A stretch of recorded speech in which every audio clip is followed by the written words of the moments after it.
Bienvenido, estimados hermanos, al sermón dominical vespertino. Y en esta tarde, estimados hermanos, vamos a continuar sobre el tema los faltos de frutos. El texto para hoy, Lamentaciones 4:9, dice: más dichosos fueron los muertos a espada que los muertos por el hombre, porque estos murieron poco a poco por falta de los frutos de la tierra.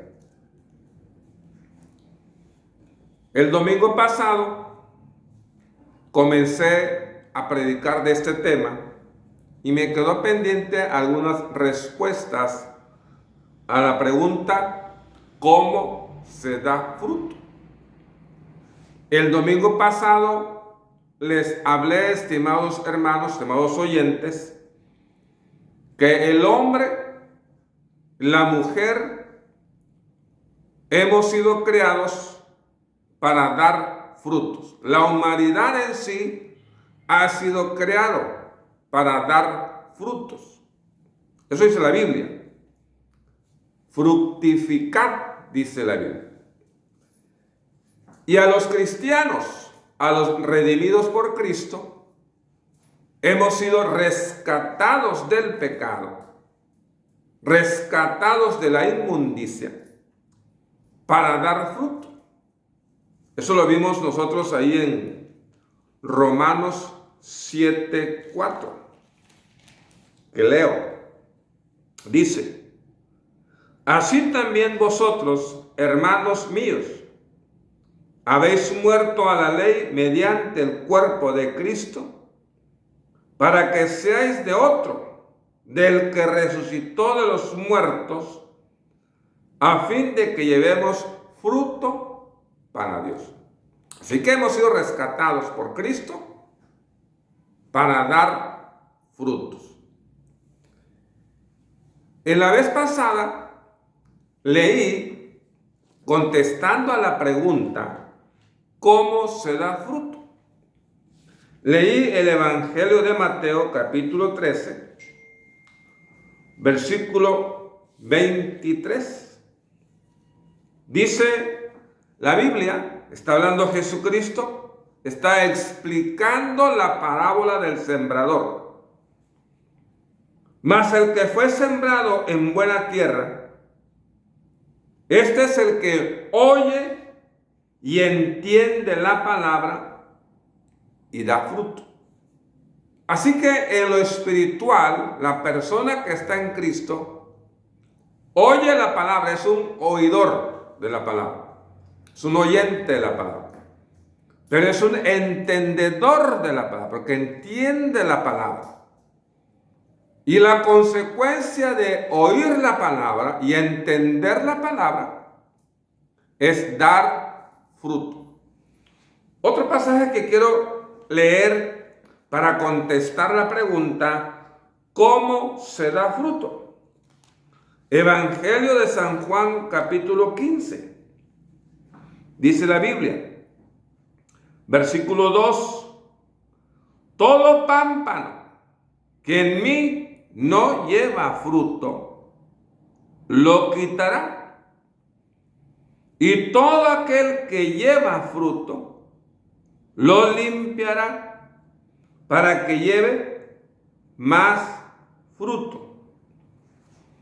Y luego el versículo 5 dice: yo soy la vid, está hablando Cristo, vosotros los pámpanos. El que permanece en mí y yo en él, este lleva mucho fruto. Así que hay dos acciones que Dios, el Padre, hace y que nosotros también debemos de hacer. El Padre, ¿qué hace?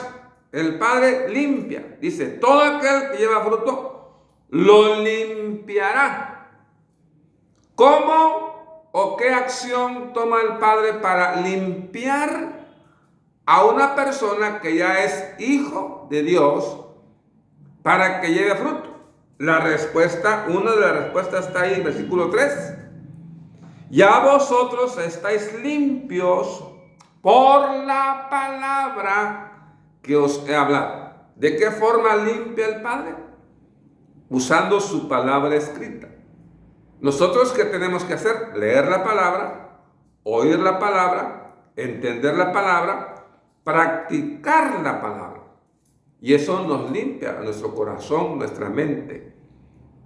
Lo que debemos hacer nosotros, según el versículo 5, es el que permanece en mí, dice Cristo, y yo en él. Cristo permanece en mí y yo permanezco en Cristo.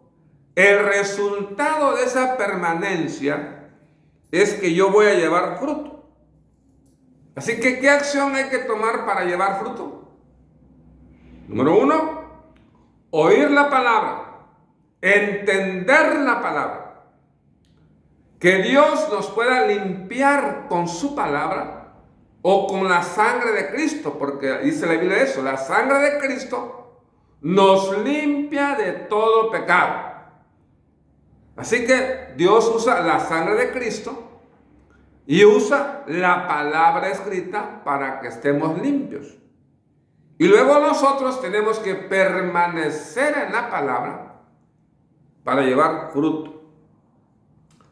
En el Salmo número 1, fíjese bien, Salmo 1, contestando a la pregunta, ¿cómo se da fruto? Salmo 1, versículo 3.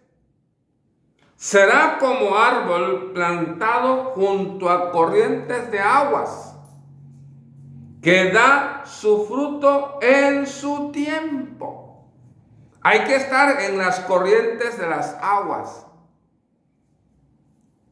Dice la Biblia en un pasaje que iba a correr ríos de agua viva en nuestro corazón, refiriéndose al Espíritu Santo. Así que el hombre que tiene el Espíritu Santo y el Espíritu Santo llena a esa persona, sea hombre o mujer, y esa persona se deja guiar por el Espíritu Santo, lleva fruto. Pero también las aguas también simboliza la palabra. Así que tanto la palabra escrita, tanto también el Espíritu Santo que toma las riendas de nuestra vida y nos llena al estar en esas corrientes de aguas, llevamos fruto. ¿Cómo se da fruto? Oyendo la palabra, entendiendo la palabra, siendo limpiados por la palabra, permaneciendo en Cristo y plantados junto a corrientes de aguas. Ese árbol que está junto a las corrientes de las aguas es un árbol frutal que va a dar fruto siempre. Va a ser un árbol que va a cumplir su función en llevar fruto. Quiero comenzar también en estos minutos que me restan, y voy a continuar el próximo domingo, sobre algunas causas. ¿Por qué causas la persona que está en Cristo no lleva fruto? ¿Por qué causas la persona que está en Cristo llega a ser un infructuoso? Dice lo que la Biblia nos va a decir. Leyendo, fíjese bien, las Sagradas Escrituras allá en el libro de Miqueas. Miqueas capítulo 6. Miqueas capítulo 6. Leeré algunos versículos. Dice el versículo 9, la voz de Jehová clama a la ciudad, Es sabio temer a tu nombre. Prestad atención al castigo y a quien lo establece. Hay aún en casa del impío tesoros de impiedad y medida escasa que es detestable.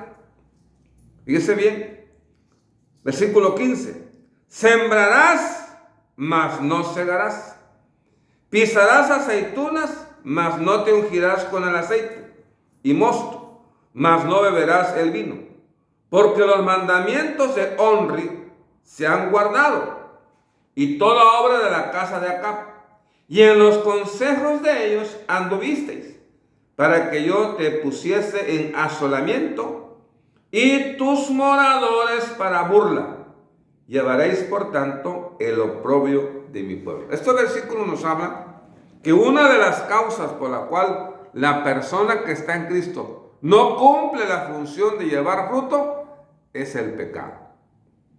Así que en esta tarde reflexione, ¿qué pecado te impide llevar fruto? Confiésaselo a Cristo, ¿verdad? Dice la Biblia que confesemos nuestros pecados a Cristo, y Él es fiel y justo para perdonarnos y limpiarnos de toda maldad. Gracias, Señor, por tu palabra. Esperando, Señor, que tu palabra haga la voluntad tuya en nuestra vida. En el nombre de Cristo Jesús. Amén.